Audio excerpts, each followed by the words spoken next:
नमस्कार, रामात maths classes में आपका एक बार फिर स्वागत है। आज का जो वीडियो है वो है प्रतिशतता पर आधारित। नए साथी जुड़े हुए हैं उनसे सबसे पहले तो मैं आग्रह करूंगा कि आप चैनल को सब्सक्राइब कर दीजिए, साथ ही बेल आइकन को भी प्रेस कर दीजिए ताकि जो आपके कंटिन्यू जो वीडियो बन रहे हैं उनसे आप कहीं भी वंचित नहीं रहेंगे और आपको बहुत ही एक अच्छा प्लेटफॉर्म मिल जाएगा जहाँ पर आपको मैथ्स की सारी ही जानकारी, सारे ही चैप्टर, सारे अभ्यास प्रश्नों को आपको एक ही जगह पर आपको मिल जाएंगे। वैसे जो नए साथी जुड़े उनको एक बार मैं ये बता दूं कि अभी जो वीडियो बना रहे हैं हम वो अभी बेसिक नॉलेज के लिए हम बना रहे हैं, जिसमें आपको सारी आधारभूत जानकारी दी जाएगी। उसके बाद में नेक्स्ट वीडियो में हम सारे अभ्यास प्रश्न करेंगे जो आपके एग्जाम में आने लायक है। तो जो साथी अभी पहली बार जुड़े तो उनसे ये भी कहूंगा कि आप कॉपी और पेन जरूर लेके बैठे ताकि आपको जो भी इस साथ में अच्छा लगे उसे आप नोट भी करते जाए। वीडियो अच्छा लगे तो लाइक जरूर करें और अपने साथी के साथ इसे शेयर भी करें।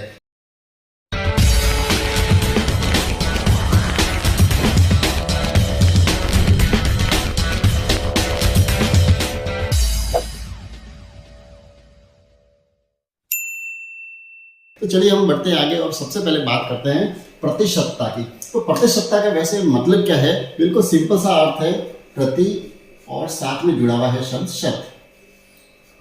दो शब्द है, प्रति का मतलब होता है एक और शत का मतलब होता है 100।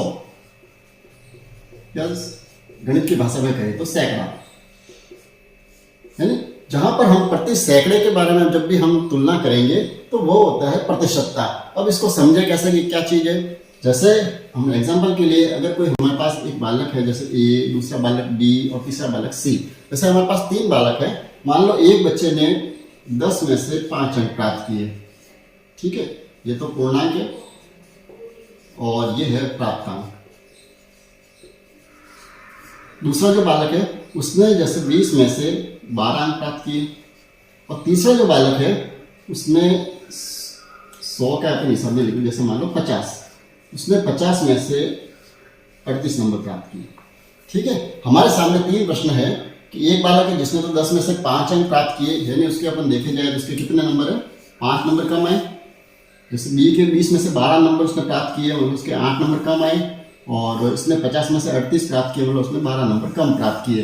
तो अब हमारे सामने अगर किसी ने ये प्रश्न पूछ लिया जाए कि तीनों में से अच्छे मार्क्स किसके आए, तो अगर हम सीधा सा हिसाब लगाए तो हमें सीधा सा दिखता है कि इसके 5 अंक कम है, इसने 8 अंक कम, इसके 12 अंक कम, तो सबसे ज्यादा अच्छे मार्क जो है वो किसने प्राप्त किए, ए ने प्राप्त किए। लेकिन जब हम इसको वास्तविक रूप से जब इसकी तुलना करेंगे तो तुलना करने के लिए हम इसको जो है प्रतिशत के आधार पर, प्रतिशत का मतलब 100 के आधार पर हम जब इसको तुलना करेंगे तब हमें वास्तव में मालूम पड़ेगा कि किस बालक ने अधिक अंक प्राप्त किए और किसने कम प्राप्त किए। तो ये जो तुलना होती है, जो 100 की जो तुलना होती है, यानी हम ये ज्ञात करेंगे कि 100 अगर ये की परीक्षा, जैसे इसके 10 नंबर की परीक्षा हुई है, अगर इसकी जगह 10 की जगह इसके भी 100 नंबर की ये परीक्षा होती, इसके जो 20 नंबर की परीक्षा हुई तो उसके अगर मान लो इसके भी 100 नंबर की होती और इसकी अगर 100 नंबर की परीक्षा होती तो इनके अंक कितने कितने मिलते, तो हमें वास्तव में मालूम पड़ेगा कि तीनों में से किसने अधिक अंक प्राप्त किए और किसने कम। तो ये जो तुलना करने का जो तरीका है इसी को बोलते हैं प्रतिशतता।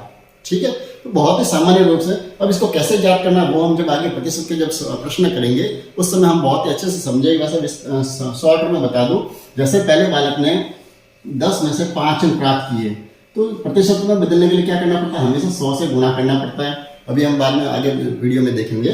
तो 100 से जब इसको हम गुणा करेंगे तो इसके भी परसेंटेज निकल जाएंगे। इसी तरह से इसके 20 में से 12 अंक है तो हम इसको भी इसी तरह से ज्ञात कर सकते हैं और इसी तरह से सी का भी हम मान ज्ञात कर सकते हैं। तो उससे हमें मालूम पड़ जाएगा किसने अधिक अंक प्राप्त किया और किसने कम। तो ये तो एक सामान्य सी जानकारी है कि प्रतिशतता वास्तव में होती क्या है। अब दूसरा प्रश्न ये आता है कि प्रतिशत वाले प्रश्नों का उपयोग होता कहाँ पर है। वैसे ये देखा जाए तो ये चैप्टर बिल्कुल सीधा सा प्रतिशतता दिखता है, लेकिन प्रतिशतता के प्रश्न जो होते हैं वो वास्तव में ऐसे बिल्कुल डायरेक्ट प्रश्न नहीं आते हैं। इनका अधिकतर उपयोग जो होगा जब अपन लाभ हानि वाले प्रश्न करेंगे या जितने भी ब्याज वाले प्रश्न करेंगे, ये जो प्रश्न है इन प्रतिशतता का उपयोग इन प्रश्नों में बहुत ही अधिक होता है। ठीक है, तो प्रतिशतता हम सामान्य रूप से निकालना इस वीडियो में जरूर जानेंगे ताकि हमें कहीं भी आगे जब हम ये चैप्टर करेंगे लाभ हानि और ब्याज वाला, इसमें हमें कहीं भी दिक्कत नहीं आएगी। हम ये देखते हैं कि किसी भी संख्या को अगर प्रतिशत में बदलना हो तो हम उसको कैसे बदलेंगे। किसी भी संख्या को अगर प्रतिशत में बदलना हो तो हम उसको कैसे बदलेंगे। अब यहाँ संख्या से तात्पर्य मैं आपको सही बताऊं तो वास्तव में जितनी भी परिमेय संख्या है, परिमेय से तात्पर्य क्या होता है, जो भिन्न वाली जो संख्या है उसको हम प्रतिशत में बदलते हैं, या दूसरा जो अनुपात है उसको बदल सकते हैं, या जो दशमलव वाली जो संख्या है इनको भिन्न के परसेंटेज के रूप में बदला जाता है। अब हम भिन्न का एक एग्जांपल लेते हैं कोई भी, जैसे अभी जो अपने प्रश्न दिया था, जैसे एक बालक ने 10 में से 5 अंक प्राप्त किए थे, ठीक है, यही प्रश्न था, 10 में से कितने अंक प्राप्त किए थे, 5, यानी ये हो गई एक भिन्न। अब इसको जब प्रतिशत में जब भी बदलना हो तो बहुत ही एक सिंपल सा तरीका आप याद रखें, उसको हमें 100 से गुणा करना है। जो भिन्न दी हुई है आपके सामने, या अनुपात दिया हुआ है या दशमलव में दिया हुआ है, तीनों ही वैसे देखे जाए तो एक ही चीज है। जैसे अब एग्जांपल के लिए अगर मैं इसको अनुपात में लिखूं, जैसे लिखा हुआ है 3:4, ठीक है। अगर इसको भिन्न में बदलना हो, प्रतिशत में बदलना हो तो हम कैसे बदलेंगे, जैसे भिन्न दी हुई, इसी तरह से दशमलव जैसे दिया हुआ है 7.5, इसको भी हमें प्रतिशत में बदलना है, ठीक है। तो हम कैसे बदलेंगे, सबसे पहले तो हम बात करें भिन्न की। तो भिन्न को जब प्रतिशत में बदलना तो क्या करना है, हमें काम तीनों में एक ही करना है। क्या करना है, हमें 100 से गुणा करना है। तो सबसे पहले तो जो 5/10 इसको हम 100 से अगर गुणा करें तो क्या होगा, 0 से 0 कट गया, कितना हो गया, 5 का 10 से गुणा कर दिया 50, और ये है प्रतिशत का निशान, ठीक है। बहुत ही सिंपल है, ये प्रतिशत का निशान है। तो जब भी हम 100 से गुणा करेंगे तो वो संख्या परसेंटेज में बदल जाएगी, और उसके साथ में ये प्रतिशत का निशान लगाना भी जरूरी होता है, ठीक है। इससे ये मालूम पड़ रहा है, जहां पर भी जैसे 50% लिखा हुआ है, इसका अर्थ ये हुआ कि 100 में से 50 है। क्या है इसका अर्थ, 100 में से 50। जैसा अपन कई बार पढ़ते हैं, परीक्षा में आता है, जैसे किसी ने लाभ कमाया है 20%, जब लाभ आने वाले प्रश्न अपन करेंगे, या ब्याज वाले जो प्रश्न करते हैं, ब्याज की जो दर लिखी हुई होती है वो कैसे लिखी हुई होती है, प्रतिशत में लिखी हुई होती है। जैसे ब्याज की दर है 10% वार्षिक या अर्धवार्षिक, कुछ भी लिखा हुआ हो सकता है। तो इसका अर्थ ये हुआ 10% का मतलब है अगर 100 रुपए अगर मूलधन है तो उसका ब्याज वो कितना ले रहा है, 10 रुपए। इसी तरह से जैसे लाभ है 20% का अर्थ क्या हुआ, अगर क्रय मूल्य कितना है, 100 रुपए है, तो उस पर लाभ कितना ले रहा है, वो 20 रुपए।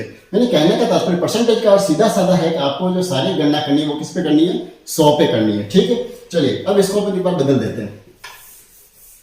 ये तो हुआ भिन्न में बदलना। अब दूसरा, जैसे अनुपात में अगर कोई संख्या लिखी हुई है 3:4, इसका अगर कहे वो इसको प्रतिशत में बदलिए, तो हम क्या करेंगे, अनुपात में जो संख्या लिखी है उसको हम भिन्न रूप में ऐसे बदल सकते हैं। अगर इसका भिन्न रूप हम लिखें तो क्या होगा, 3:4 को क्या लिखेंगे, 3/4, और फिर तरीका वही क्या करना है, हमको इसके 100 से गुणा करेंगे। 100 से गुणा करने का क्या है, अगर आपको जैसे काटने अगर आते हैं तो आप काट के कर सकते हैं, नहीं आते तो आप इनका अंश का गुणा करके फिर हर का आप भाग भी दे सकते हैं, ठीक है। वैसे परीक्षा में ज्यादा समय नहीं मिलता तो हम इसको ज्यादा सॉल्व करके ही करने में ज्यादा अच्छा रहता है। जैसे इसको 2 से काट दिया, वापस 2 से काट दिया, कितना गया 25 का 3 से गुणा कर दिया 75%, ठीक है। इसी तरह से जैसे ये दिया हुआ है दशमलव में 7.5, तो 7.5 को हम कैसे बदलेंगे, सबसे पहले दशमलव में हम क्या करना पड़ेगा, इस दशमलव को हमें हटाना पड़ेगा। वैसे आप जानते हैं उसको करना, तो दशमलव को हटाएंगे तो क्या होगा, दशमलव की जगह 1 और पीछे एक संख्या तो हम 1 0 लगा देंगे, कितना हो गया ये 75/10। अब इसको हमें प्रतिशत में बदलना है तो क्या करना, वही काम 100 से गुणा। तो 100 से गुणा करते हैं, 0 से 0 काट दिया, और ये कितने हो गए 750%, ठीक है। अब आपको चिंता हो रही है क्या परसेंट 100 से ज्यादा भी हो सकते हैं क्या, तो कहीं डरने की जरूरत नहीं है, प्रतिशत जो वो 100 से अधिक भी हो सकते हैं, बिल्कुल, ठीक है। तो कहीं भी ऐसा नहीं, आपका आंसर में अगर आपको दिख जाएगी 100 से अधिक है तो ये इसका आंसर तो हो भी नहीं सकता, आप उसकी जल्दबाजी में हो सकता है, क्योंकि ऑप्शन में आपको कई बार वैसे जो प्रश्न होंगे उनमें आपको 75%, 7.5%, इस तरह से आपको जरूर मिलेंगे, ताकि कई बार बच्चे ऐसा करते हैं कि 100 से अधिक परसेंटेज हो ही नहीं सकता, जैसे हमने बताया था, क्योंकि सारी गणना तो 100 पे होती है, तो 100 से अधिक तो हम परसेंटेज में कैसे लिखें। लेकिन कहीं भी आपको घबराने की जरूरत नहीं है, जो भी आंसर है आप उसको आराम से उसको चयन कर सकते हैं, ठीक है। तो ये तो एक सामान्य तरीका जहां पर हमें क्या करना है, किसी भी भिन्न को या अनुपात वाली संख्या है या दशमलव वाली संख्या है तो उसको हम प्रतिशत में बदल सकते हैं। अब हम क्या करते हैं, जो प्रतिशत में जो संख्या दी हुई है, अगर पहले से ही लिखा हुआ है प्रतिशत है, उसको अगर हमें भिन्न में बदलना हो या अनुपात में बदलना या तीसरा काम दशमलव में बदलना हो, तो हम उसको कैसे बदलेंगे। तो इसकी भी हमें जब प्रश्न करेंगे तो बहुत ही अधिक इसकी जरूरत पड़ेगी। तो सबसे पहले हम कोई एग्जांपल लेते हैं, जैसे लिखा हुआ है 20%, ठीक है। जब भी प्रतिशत वाली संख्या लिखी हुई है, जब भी प्रतिशत संख्या होगी उसकी पहचान क्या है, उसके साथ में प्रतिशत का निशान जरूर लिखा हुआ होगा, उससे मालूम पड़ेगा ये कौन सी संख्या प्रतिशत वाले। और एक चीज हमेशा ध्यान रखें, जब भी हम ऐसे प्रश्नों को हल करेंगे तो इस प्रतिशत को हटाकर ही हमें हल करना पड़ता है। जैसे एग्जाम्पल के लिए कोई संख्या जैसे ये लिखी हुई है 50 का 20% ज्ञात कीजिए, ठीक है। तो जब इसको हल करेंगे तब हमें इस परसेंट को हटाना ही पड़ता है। ठीक, और अब सबसे पहले इसको एग्जांपल को देखें। जैसे 20% लिखा हुआ है, इसे हमें भिन्न रूप में बदलना है, तो हमें क्या करना है, सिंपल सा काम करना है। ये 20 और इस प्रतिशत को हटाकर हमें क्या, जिससे हमने उसमें क्या किया था, गुणा किया था 100 का, अब इसमें क्या होगा, 100 का भाग देना है। बस इतना सा काम करना है, उसका रिवर्स करना है। जब हमने भिन्न या अनुपात या दशमलव को जब प्रतिशत में बदला है, तब तो हमें क्या करना है, 100 से गुणा करना है। और जब प्रतिशत दिया हुआ है उसको हटाना हो, सिंपल सी भाषा कहें, जब हमें प्रतिशत को हटाना हो तो हम क्या करेंगे, 100 का भाग देंगे। यानी जो 20 लिखे हुए हैं इसमें हम 100 का भाग देंगे। ठीक है, तो ये लिख दिए। अब यहाँ से 0 से 0 काट दिया, 2 एकम 2, 2 पंजे 10, यानी ये क्या हो गया, इसका मान 1/5। ये भिन्न रूप में बदल गया। चलिए इसी तरह से अगर दूसरा प्रश्न ले, या इसी प्रश्न को अगर हमें अनुपात में बदलना हो तो बिल्कुल सिंपल है, क्योंकि भिन्न के रूप में जो लिखी हुई है इसको अनुपात बदलना बिल्कुल सिंपल है। क्या हो जाएगा, 1/5। कोई ज्यादा मशक्कत करने की जरूरत हमें है ही नहीं। ठीक, अब दशमलव में अगर बदलना हो तो हमें क्या करना पड़ेगा, जैसे ये दूसरा प्रश्न ले ले अपन, जैसे लिखा हुआ है 35%। ठीक है, तो पहले इसको हम भिन्न के रूप में बदलना पड़ेगा। तो क्या करेंगे, हम 100 का भाग दे देंगे, परसेंटेज को हटा के नीचे आ गए 100। अब 100 का भाग, अब इसमें क्या करेंगे, या तो इसको काट के सिंपल करो, और अगर दशमलव में बदलना हो तो आप ध्यान रखें कि परीक्षा में हमें इतना ही समय मिलता है, तो इसको आपको इस तरह से सॉल्व करके उसको हम बिल्कुल सामान्य छोटे बिल में नहीं बदलेंगे, सीधा ही हम इसको कर सकते हैं। क्योंकि जब 100 का भाग देना हो तो हम जानते हैं कि 100 में कितने जीरो है, 2, तो 2 अंक छोड़ के हम जब इसको पॉइंट लगा देंगे आगे, तो ये सीधे ही दशमलव में बदल जाएगी। क्योंकि इस तरह से दशमलव में बदलना आप वैसे जानते होंगे, नहीं जानते हो तो आप चिंता न करें। वैसे एक दशमलव का बहुत ही अच्छा वीडियो बना हुआ है, तो आप इस वीडियो को जरूर देखें, तो आपको सारे ये दशमलव वाली जो संख्या है उनको हम कैसे बदलते हैं, कैसे उनको जोड़ते हैं, कैसे घटाना है, गुणा करना, भाग करना, सारा ही आप इसमें बहुत ही अच्छे से समझ जाएंगे। ठीक है, तो ये मैंने बहुत एक सामान्य जानकारी दी है कि किस तरह से हम प्रतिशत वाली संख्या को सामान्य भिन्न के रूप में बदल सकते हैं, या भिन्न या अनुपात जो दिया है उसको हम प्रतिशत में बदल सकते हैं। ठीक है, अब आगे बढ़ते हैं और प्रतिशत के बहुत ही जो सामान्य जो छोटे छोटे जो प्रश्न है उन प्रश्नों को अपन एक बार नजर से निकाल देंगे, ताकि जो हम बड़े प्रश्न जब करेंगे, जो अभ्यास प्रश्न हम जब करेंगे, उस समय हमें दिक्कत नहीं आएगी कि सर ने इतना फटाफट कैसे किया या जल्दी कैसे किए। अभी बहुत ही अपन सिंपल तरीके से देख रहे हैं। अब जो सिंपल एक प्रतिशत का जो प्रश्न आता है वो कैसा आता है, बिल्कुल सिंपल से सिंपल प्रश्न ये आता है, जैसे एक बालक ने, जो अभी अपन जो कर रहे थे ना, कोई बालक है, उसने जैसे एग्जाम्पल के लिए 40 में से 25 अंक प्राप्त किए। ठीक है, तो हमें बताना है उसने कितने प्रतिशत अंक प्राप्त किए। एक बहुत ही सामान्य सा प्रश्न लिया है मैंने कि उसने कितने प्रतिशत अंक प्राप्त किए। तो सबसे पहले हमें क्या करना है, 40 में से कितने अंक प्राप्त किए, 25, तो हम इसको ऐसा लिख देंगे 40 में से 25 अंक। तो जब हमें किस में बदलना है, इसको प्रतिशत में बदलना है, तो हम क्या करेंगे, इसको 100 से गुणा कर देंगे। 100 से गुणा करना बहुत ही आसान है। 0 से 0 को कट कर दिया, यहाँ पर 4 को काट दिया, कितना आ गया 2, इसको काट दिया 5। अब देखिए 2 से कोई नहीं कटा, इनको गुणा कर दो, 25 का 5 से गुणा कर दिया 125/2। 2 से इसको भाग दे देंगे, 6 दूनी 12, 2 दूनी 4, पीछे बच गए 1/2। ठीक है, तो 62 से 1/2 प्रतिशत हो गया। इसको वापस समझो, अगर आप ऐसा नहीं करना जानते हो, बहुत ही सिंपल तरीके से मैं आपको बस बता दूं। 2 का भाग देना कैसे देंगे हम, 6 दूनी 12, 0 या आगे 5, 2 दूनी 4, पीछे क्या बच गया 1। तो इसको हम कैसे लिखेंगे, जो आपके आंसर है उसको आगे लिखते हैं, जो शेष बच गया उसको हम यहाँ लिखते हैं, और जो भाजक है वो उसको हम नीचे लिखते हैं। ठीक है, दूसरा तरीका ये भी है, जैसे आपका ऑप्शन है, मान लो ये आंसर दिया हुआ नहीं मिले, कई बार ऐसा भी होता है, जरूरी नहीं कि वो भिन्न में ही आंसर दे, तो क्या करना पड़ता है, अगर वहाँ दशमलव में भी आंसर मिल सकते हैं तो हम क्या करेंगे, इसमें पॉइंट लगाकर इस भाग को पूरा कर देंगे, 2 पंजे 10, तो आपको ये भी आंसर वहां पर लिख सकता है 62.5।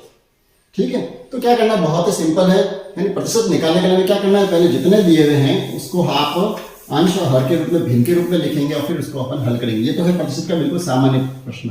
अब दूसरे तरह का जो प्रश्न जो आते हैं वो ये होते हैं, जैसे है 50 का 20% कितना होगा। ठीक है, बहुत ही सिंपल है। अब इसमें हमें क्या करना पड़ेगा, जब ऐसे प्रश्नों को अपन को हल करना हो तो सबसे पहले तो हम लिख देंगे 50, और जहां पर भी आपको ये का शब्द दिखे, का अर्थ क्या होता है? गुणा। उसके लिए हम गुणा का निशान लगा देंगे और 20% है तो वही तरीका, 20% को हटाएंगे तो 100। ठीक है, अब जिसको हल करेंगे, 0 से 0 को कट कर दिया, इस 0 से ये 0 कट कर दिया, क्या बच गया? ऊपर देखो 5 दूनी 10, तो इसका आंसर आ गया है 10।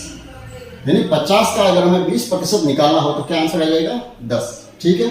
तीसरा, अगर प्रश्न इस तरह का आ गया जैसे किस संख्या का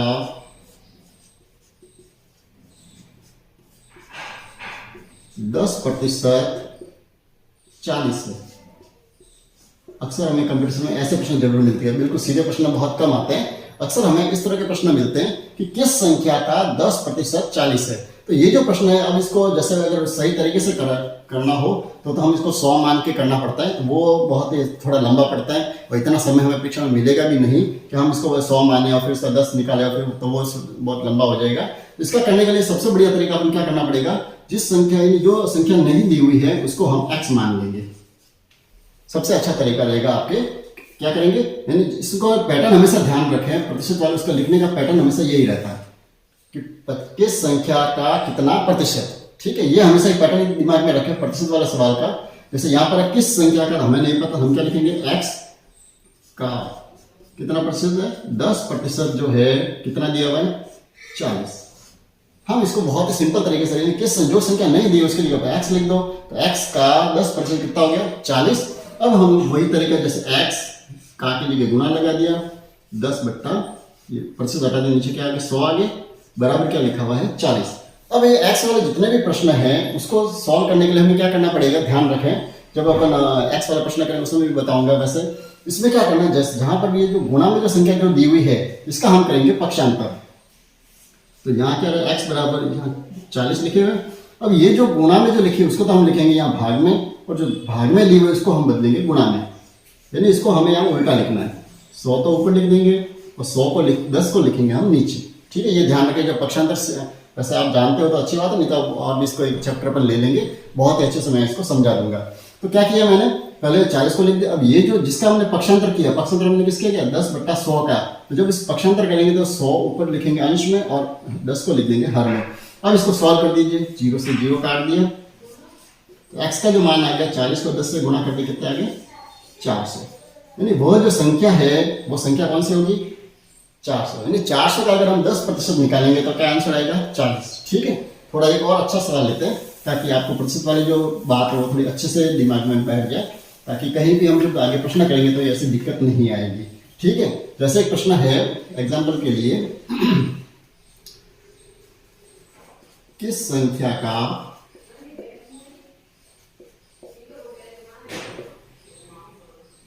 12 से 1/2% 40 है, जैसे 20 है। ठीक है, ये प्रश्न है तो वो भी वैसा वैसा, इसमें थोड़ा मैंने परसेंट जो भिन्न में लिया ताकि ये भी हमारे दिमाग में आ जाए। तो वही क्या होगा, किस संख्या का, तो हम क्या लिख देंगे, x का 12 से 1/2% कितना दिया हुआ है, 20। ठीक है, तो क्या करेंगे, x का की जगह गुणा कर देंगे। अब इसको क्या करना पड़ेगा, मिश्र भिन्न को हमें अनुचित भिन्न में बदलना पड़ेगा। तो भिन्न का भी बारे में बहुत अच्छी जानकारी मैंने पहले दी हुई है, तो अगर किसी ने वो नहीं जानते तो आप भिन्न वाला भी चैप्टर एक बार जरूर देखें। तो क्या करना, सबसे पहले इसको 12 को 2 से गुणा करें, 12 दूनी 24, 24 अभी कितने हो गए, 25/2। ठीक है, इसको तो बदल दिया। अब हमें क्या करना है, इस प्रतिशत को तो हटाना ही है। तो ध्यान रखें, जब भी ये परसेंटेज भिन्न में दिए हुए हो तो हमें क्या करना पड़ेगा, ये जो हम प्रतिशत हटाएंगे तो हमें 100 तो भाग में लिखना है, वो हम 100 कहाँ लिखेंगे, इसके पास में। कहीं भी ज़्यादा डरने की जरूरत नहीं है कि बहुत ही ज़्यादा कठिन होगा, इस प्रश्न को कैसे करेंगे, आप पहले से ही डर जाते हैं। बिल्कुल डरने की जरूरत नहीं है। जब इस चैनल के साथ जुड़े हुए तो आपको बहुत ही सिंपल तरीके से हर चीज़ को मैं सिखाऊंगा, ताकि कहीं भी आपको पढ़ने में या प्रश्न हल करने में कहीं भी रुकावट नहीं आएगी। तो इसका आंसर क्या दिया हुआ है, 20। अब इसको हम सॉल्व करेंगे, वही तरीका क्या करेंगे, सबसे पहले तो हम पक्षांतर कर देते हैं। इधर क्या रहा, x, और पक्षांतर हमेशा ध्यान रखें, जो बराबर के दूसरी तरफ जो संख्या लिखी हुई है उसको सबसे पहले लिखना है। जैसे यहाँ 20 लिखे, 20 को आप सबसे पहले लिख दो ताकि कहीं भी हमारा प्रश्न गलत नहीं होगा। ठीक है, अब क्या करना है, इधर जो सबसे पहले जो भाग में दिए हुए हैं कौन कौन से देखो, 2 और 100, इसको हम पहले यहाँ गुणा में लिख देंगे, और जो गुणा में है उसको आप बाद में नीचे लिख दीजिए भाग में। ठीक है। अब इसको हम जब सॉल्व करेंगे तो हमारा आंसर आ जाएगा, देखिए 25 × 25, 25 × 4 100। अगर आप सीधा जानते हो तो सीधे भी कर सकते हैं, ठीक है। अब 20 का 2 से गुणा कर दिया 20 दूनी 40, और 40 का 4 से गुणा कर दिया 160। ये इसका आंसर हो गया, ठीक है। चलिए अब एक थोड़ा इससे भी एक और अच्छा प्रश्न लेते हैं। इसमें हम क्या करेंगे कि परसेंटेज को हम लिखेंगे एक्स में। जैसे एक प्रश्न है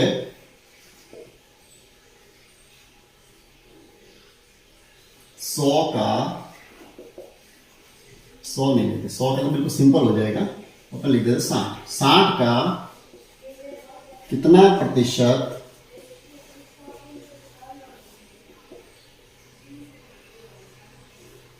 30 है, ठीक है। प्रश्न है 60 का कितना प्रतिशत 30 है। तो प्रश्न में वैसा वैसा दिख रहा है, तो हम एक ही तरीके से इसको लिखेंगे जैसा हम हमेशा लिखते हैं। क्या लिखेंगे? 60 का, अब यहाँ पर प्रतिशत नहीं पता तो उसकी जगह पर लिख देंगे एक्स।